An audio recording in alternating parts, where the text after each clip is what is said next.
Bonjour à toutes et à tous. Ce mois de décembre 2025, le ciel est riche de promesses dans notre hémisphère. Qui est l'hémisphère nord puisque nous sommes à Montaigu dans le Jura, mais c'est valable pour toute la France métropolitaine. Mais ça, on le sait déjà. Par quoi veux-tu commencer, Chloé ? D'habitude, on commence par la Lune. Pour changer, on pourrait commencer par une belle constellation. Et la plus belle, c'est Orion. Es-tu d'accord ? Oui, c'est une bonne idée. Il nous faut d'abord trouver Orion, ce qui n'est pas bien difficile, tant elle est magnifique dans le ciel quand s'approche l'hiver.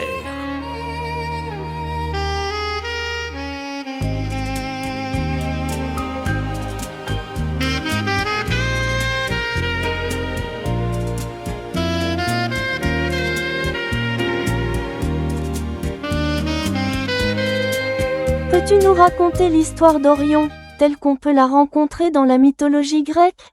Je te préviens Chloé, c'est une histoire compliquée et souvent violente. As-tu les nerfs assez solides pour affronter un tel récit ?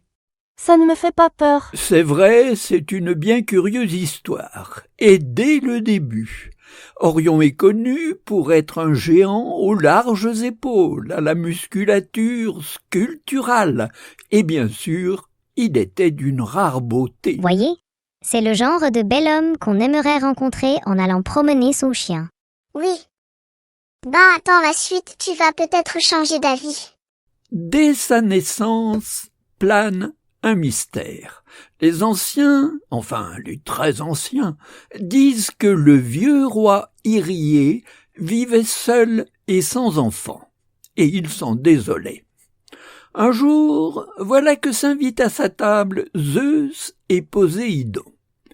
Il les reçoit avec tous les honneurs, son meilleur savagnin, sa meilleure cancoyote et une poule au vin jaune.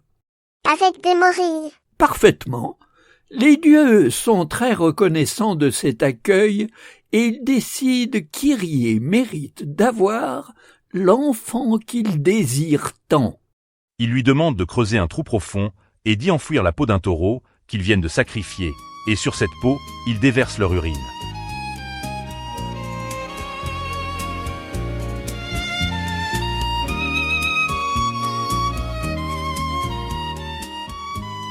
Mais c'est dégoûtant. Il n'y avait donc pas de pissotière à l'époque ? Si, probablement, mais l'idée était que ce serait la semence d'où naîtrait un dieu. N'importe quoi.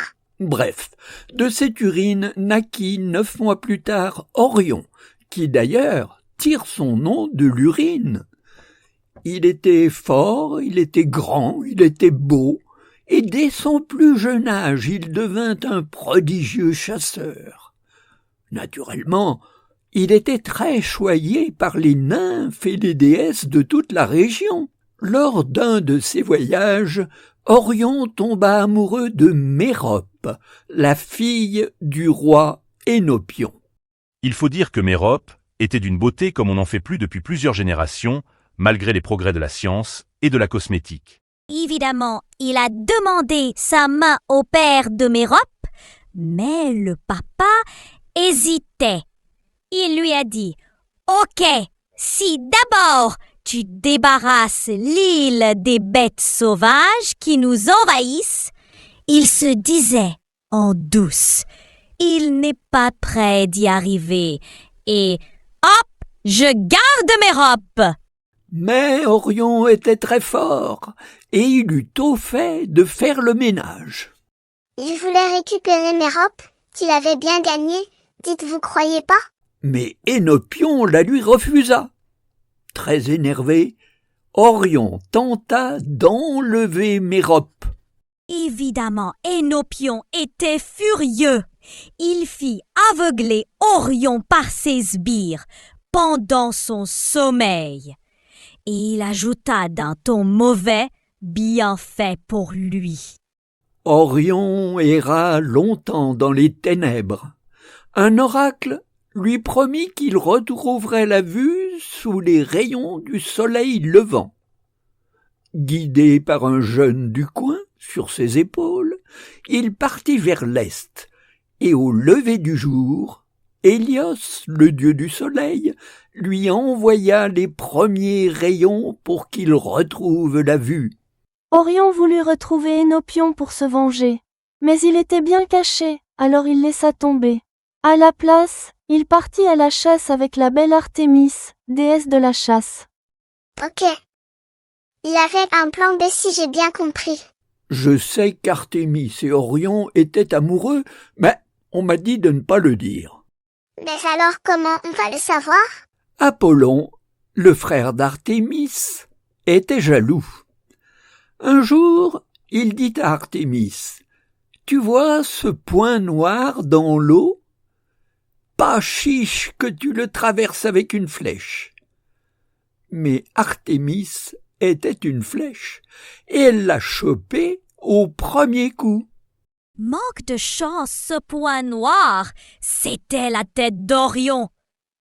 Artémis le comprit quand le corps d'Orion s'échoua sur le rivage.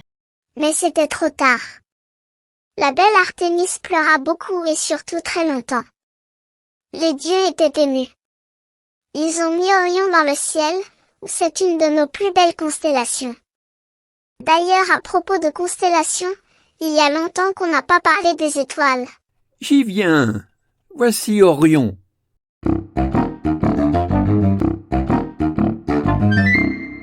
Orion est notre plus belle constellation quand l'hiver arrive.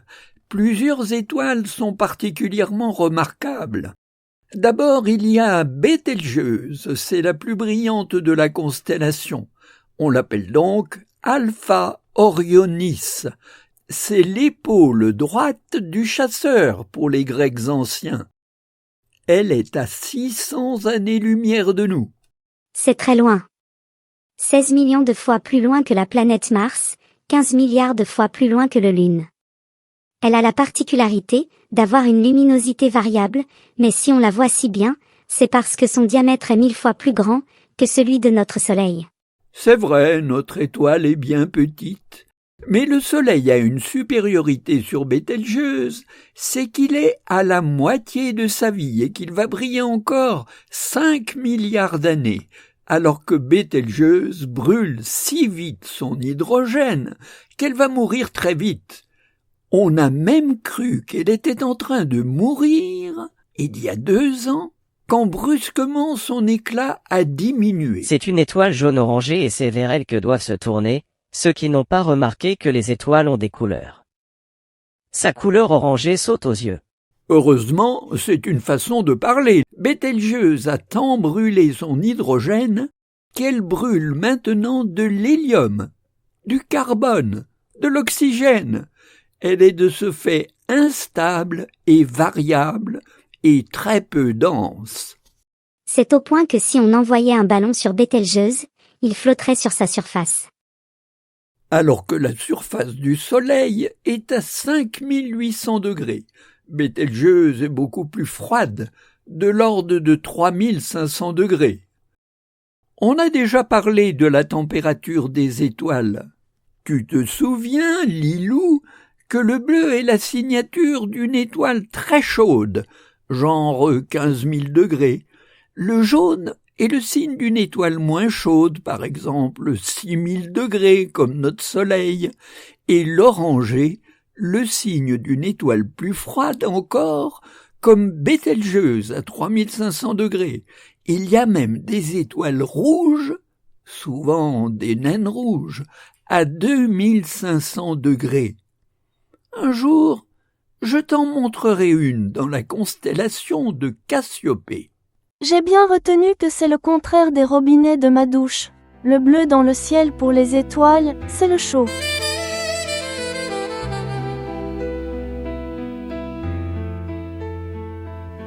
C'est une étoile immense. Si on la posait à la place du Soleil, elle engloutirait Mercure, Vénus, la Terre, Mars et viendrait chatouiller les flancs de Jupiter.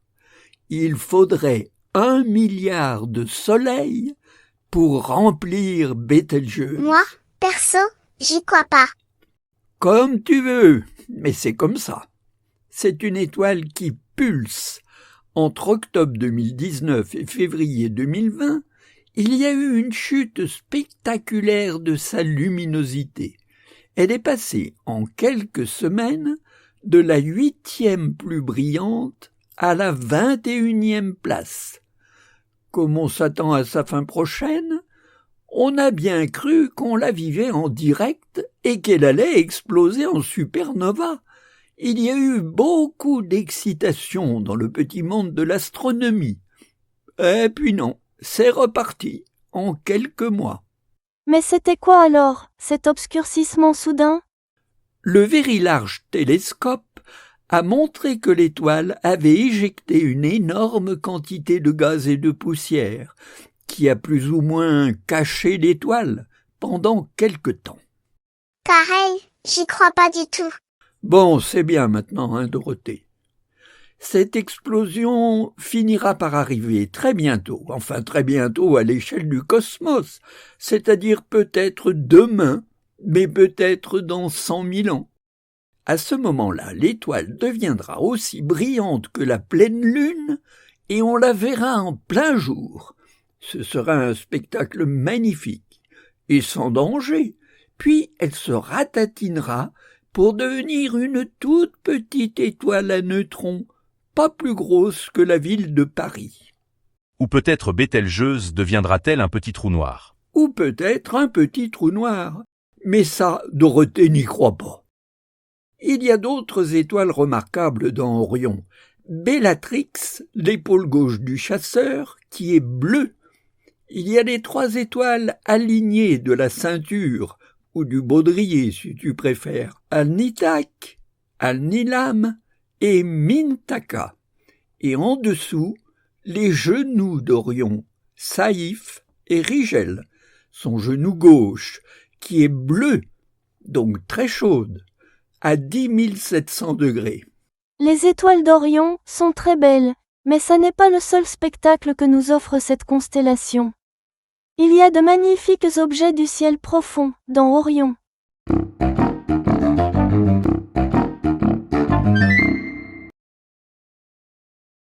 Sous le baudrier, au niveau de l'épée, on trouve un petit flou coloré visible à l'œil nu si les conditions sont bonnes. C'est M42, mieux visible avec des jumelles. C'est la seule nébuleuse visible à l'œil nu dans l'hémisphère nord.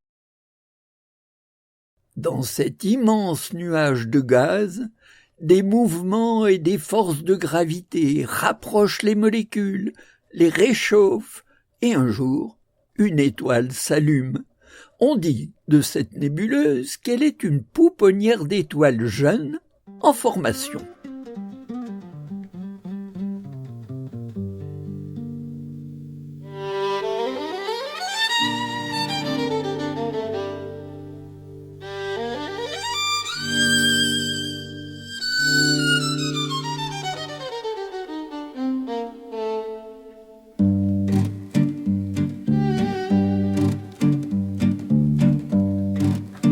Le bel Orion, le chasseur, ne se doutait pas ce triste jour qu'il allait bientôt tomber sous les flèches de sa bien-aimée, la déesse Artémis. Oui, la belle déesse Artémis. Une autre nébuleuse se trouve sous Alnitak. C'est la nébuleuse de la tête de cheval, et l'on comprend facilement d'où vient son nom. Elle est connue des scientifiques sous le nom de Barnard 33. Elle a été découverte en 1888 par Williamina Fleming, qui la découvre sur une plaque photographique à par son Harvard. frère Apollon, jaloux de la beauté et de la gloire d'Orion, Artémis l'ignorait, mais elle tenait maintenant son amant dans l'axe mortel de ses La tête flèches. de cheval Et bientôt, est un nuage de poussière opaque qui se détache sur l'arrière-plan rouge d'hydrogène ionisé par la présence d'une étoile proche. elle allait décocher et l'irréparable allait se produire à son cœur défendant, tragédie à jamais gravée dans le ciel d'hiver. Le 7 décembre, nous fêterons les 340 ans de ce jour de 1675, où Isaac Newton envoie un texte d'une grande importance à la Royal Society de Londres. Dans ce texte intitulé « Une hypothèse expliquant les propriétés de la lumière », il complète ses travaux de 1672, 3 ans plus tôt, sur les couleurs, où il avait montré que la lumière blanche était l'assemblage des couleurs qu'un prisme pouvait séparer. On en a parlé dans le numéro de septembre 2025 de « Sous les étoiles exactement ». Souvenez-vous? Tout à fait. Mais le 7 décembre 1675, la lumière est encore un phénomène largement méconnu. Newton explique que dans son hypothèse, la lumière est formée de corpuscules minuscules émis par les corps lumineux, que les couleurs naissent de la propriété de ces particules d'être réfractées, et qu'il existe dans la lumière des fits, sorte de dispositions alternées qui déterminent si un rayon va se réfléchir ou s'il va se rétracter. Une approche qui deviendra plus tard ce qu'on appelle maintenant les interférences. Oui. Je ne comprends pas tout, mais je comprends bien que c'est un grand pas dans la connaissance de la lumière. Mais comment ça se fait? Nous n'avons pas encore parlé de la lune de décembre. On y arrive.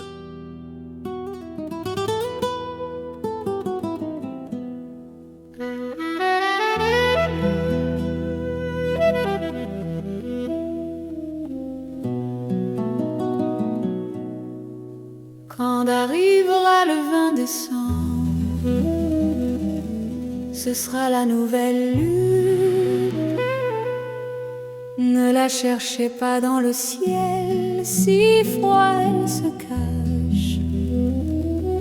Sous les étoiles exactement, elle reprend des forces pour raviver son éclat, comme d'autres se font belles pour le soir de Noël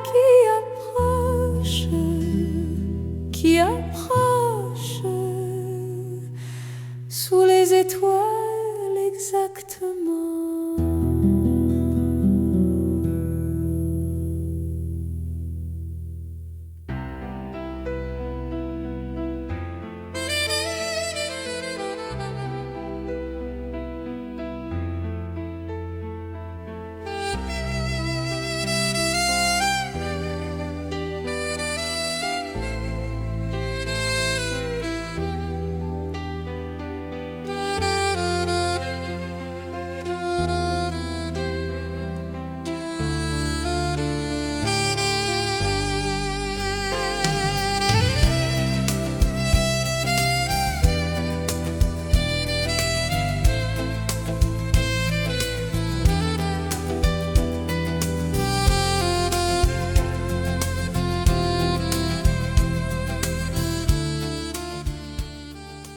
C'est très beau Jupiter et tous ses satellites, mais c'est toujours pas la Lune.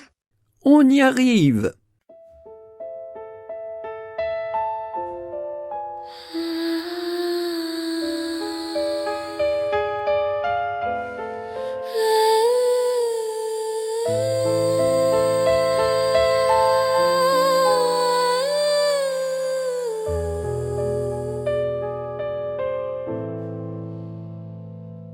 Vous regardez sous les étoiles exactement.